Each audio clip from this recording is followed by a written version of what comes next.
আসসালামু আলাইকুম গাইস। আজকে আপনাদেরকে একটি সুন্দর মিষ্টি একটা পিঠা বানিয়ে দেখাবো। তার জন্য ১ম এ ২ টা ডিম আমি ভাঙিয়ে ফেটিয়ে নিয়েছি। ফাটিয়ে নেওয়ার পরে এর ভিতরে সামান্য লবণ দিয়ে দিব। এরপর আমি সব মিলিয়ে প্রায় ১ কাপের মতো সুজি ব্যবহার করেছি।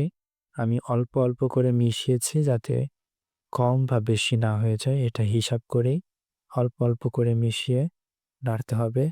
অল্প দিবেন আর নাড়তে থাকবেন, অল্প দিবেন আর নাড়তে থাকবেন। তাহলে ভালো করে মিক্স হবে। আপনারা চাইলে সুজিটা গরমে ভেজে নিতে পারেন।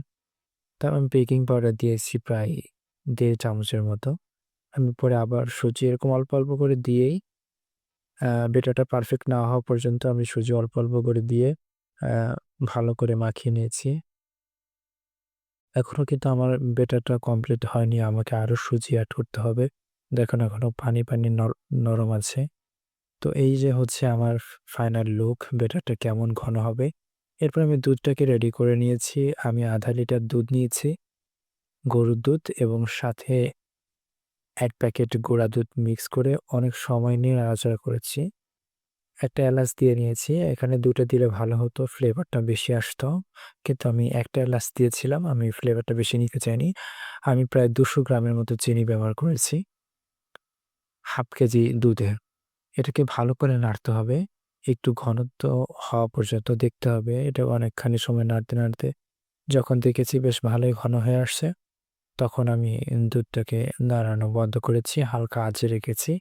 এখন আমি তেলে প্যানে তেল নিয়ে নিচ্ছি। নেওয়ার প্রায় ২০০ গ্রামের মতো তেল নিয়েছি। এখন আস্তে, আস্তে করে আমরা যে ব্যাটারটা রেডি করেছিলাম সেটাকে ছোট্ট, ছোট্ট করে গোল শেপে তেলে ভেজে নেব। দেখেন আমি আস্তে, আস্তে করে তেলে ছাড়ছি। এখন এইভাবে আস্তে, আস্তে করে আ অল্প আছে, বেশি আছে না, অল্প আছে আ পিঠাগুলোকে ভেজে নিতে হবে। না হলে ভেতরে কাঁচা থেকে যাবে, উপরে পুড়ে যাবে। তাই জন্য অল্প আঁচে এই পিঠাগুলো ভেজে নিতে হবে। যতক্ষণ না এটা ব্রাউন কালার আসছে, দেখে বোঝা যাবে যে এটা এখন পারফেক্ট।